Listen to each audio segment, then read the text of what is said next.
Assalamualaikum warahmatullahi wabarakatuh. Asyhadu an la ilaha illallah wahdahu la syarikalah wa asyhadu anna Muhammadan abduhu wa rasuluh. Amma ba'd. A'udzu billahi minasyaitonir rajim. Fawajada 'abdan min 'ibadina atainahu rahmatan min indina wa 'allamnahu min ladunna 'ilma. Maka mereka bertemu dengan seorang hamba dari hamba-hamba kami yang telah kami anugerahi rahmat dari kami dan telah kami ajarkan kepadanya ilmu dari hadirat kami. Surah Al-Kahfi ayat 65. Melalui ayat ini dimulailah perjalanan Nabi Musa bersama dengan seorang hamba Allah sebagaimana dijelaskan dalam video sebelumnya. Hamba Allah yang biasa dikenal sebagai Nabi Khidir ini sebenarnya adalah Nabi Muhammad Rasulullah SAW. Sementara itu teman muda atau yang sebenarnya adalah Nabi Isa alaihissalam yang bersama Nabi Musa alaihissalam dari awal perjalanannya sudah tidak diceritakan lagi. Nabi Musa memohon agar diajak dan diajari oleh hamba Allah itu. Nabi Musa mengatakan, "Bolehkah aku mengikuti engkau supaya engkau mengajarkan kepadaku petunjuk dari apa-apa yang telah diajarkan kepada engkau?" Hamba Allah itu pun menjawab, "Sesungguhnya engkau sekali-kali tidak akan sanggup bersabar bersamaku, dan bagaimanakah engkau dapat bersabar tentang sesuatu yang engkau tidak dapat menguasai ilmunya?"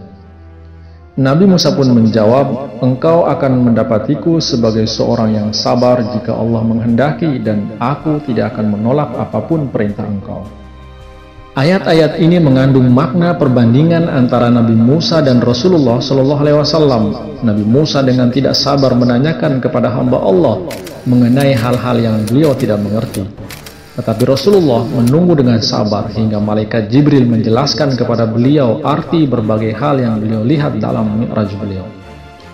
Perbedaan dalam watak di antara kedua Nabi besar itu juga telah tercermin dalam tingkah laku para pengikut masing-masing. Jika Bani Israel terus-menerus mengganggu Nabi Musa alaihissalam dengan segala macam pertanyaan yang tidak penting dan bodoh itu, maka sikap sahabat-sahabat Rasulullah SAW ditandai oleh jiwa kesatria dan mengekang diri. Mereka dengan seksama menghindarkan diri dari mengajukan pertanyaan-pertanyaan mengenai masalah-masalah agama. Baik Rasulullah maupun sahabat-sahabat beliau, kedua-duanya dengan sangat setia mengamalkan nasihat tersebut. Kesabaran dan ketabahan yang telah diperlihatkan oleh para pengikut Nabi Musa di bawah percobaan-percobaan dan kesulitan-kesulitan itu tidak mencapai taraf dan bentuk setinggi mutu yang dicapai oleh pengikut-pengikut Rasulullah SAW. Kemudian hamba Allah itu mengatakan, "Baiklah, jika engkau mau ikut aku, maka janganlah engkau menanyakan kepadaku tentang sesuatu sebelum aku menceritakan kepada engkau." Fantalaqa hatta idza raqiba fis safinati kharaqaha qala akharaqtaha litughriqa ahlaha laqad ji'ta syai'an imra. Maka berangkatlah keduanya hingga mereka berdua naik perahu, ia melubanginya. Musa berkata, "Apakah engkau melubangi perahu itu untuk menenggelamkan penumpangnya? Sesungguhnya engkau telah berbuat sesuatu yang tidak disukai." Surah Al-Kahfi ayat 71. Inilah pelajaran pertama yang diajarkan hamba Allah atau Rasulullah SAW kepada Nabi Musa. Peristiwa itu mengandung makna, yaitu bahwa perahu itu melambangkan harta kekayaan dunia.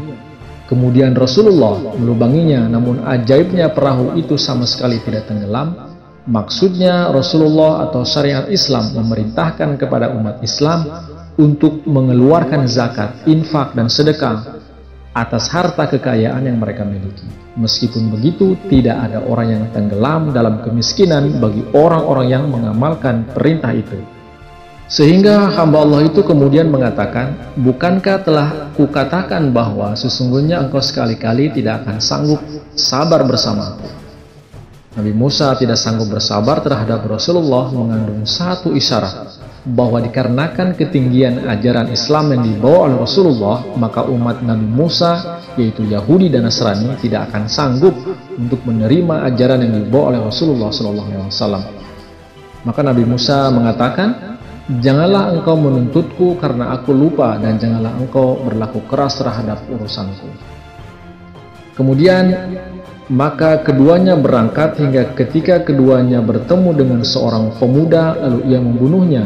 Musa berkata, Apakah engkau membunuh seseorang yang tidak berdosa tanpa ia pernah membunuh orang lain? Sesungguhnya engkau telah berbuat sesuatu yang sangat buruk.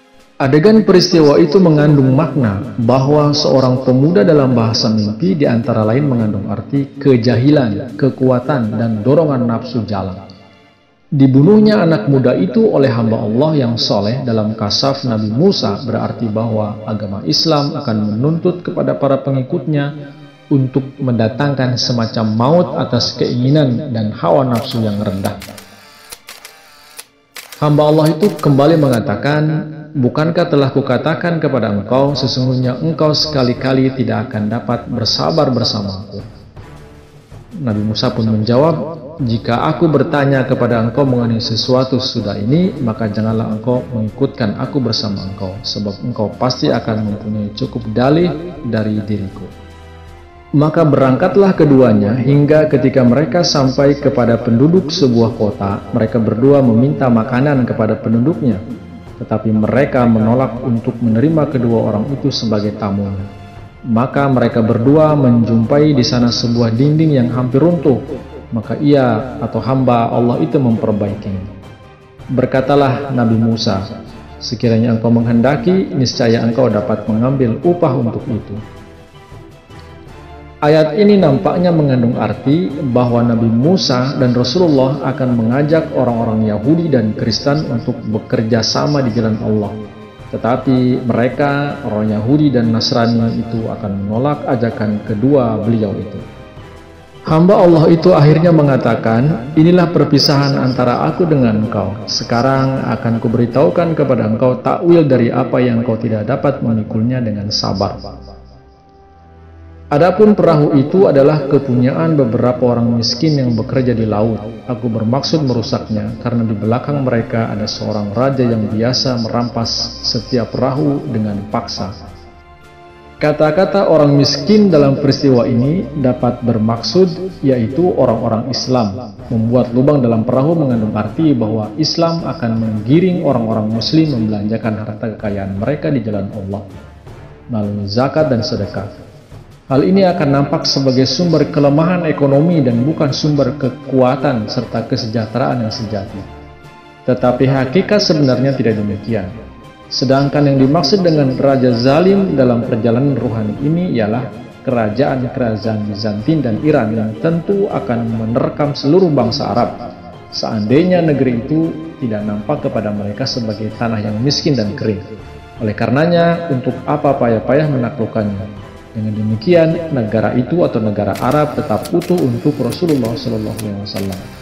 Hamba Allah itu kemudian mengatakan, adapun anak muda itu, maka kedua orang tuanya adalah orang-orang mukmin. Lalu kami khawatir bahwa dia akan melibatkan kedua orang tuanya ke dalam pelanggaran dan kekufuran. Gulam atau seorang pemuda dalam dunia mimpi atau kasaf mengandung arti kejahilan, kekuatan dan dorongan-dorongan nafsu jalan. Sedangkan orang tuanya dalam ayat ini menunjuk kepada badan dan ruh manusia. Sebab sumber yaitu orang tua yang darinya terbit semua nilai akhlak ialah gabungan jasad dan ruh manusia yang di sini dilukiskan sebagai orang-orang mukmin. Sebabnya ialah seperti yang diajarkan oleh Islam, manusia pada hakikatnya cenderung kepada kebaikan. Orang-orang mukmin ini dapat terseret kepada keburukan oleh dorongan-dorongan yang telah dilukiskan sebagai anak muda.